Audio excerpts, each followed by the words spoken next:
Getting breakfast is not always a first priority for BCIT's busy students. Hannah Bielert of the BCIT Student Association wanted to change that when she started the BCIT Breakfast Club.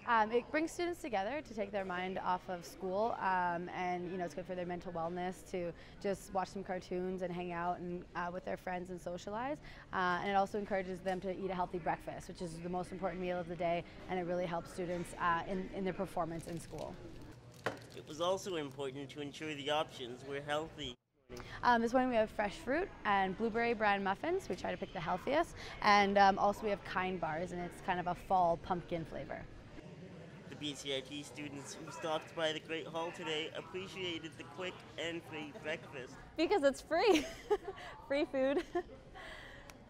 And I didn't have breakfast today. It's nice on a day like this because you walk in and you get free breakfast, you don't expect it, and it's just there. BCIT is famous for everybody being so busy, so I don't always get the time to eat breakfast before I come out.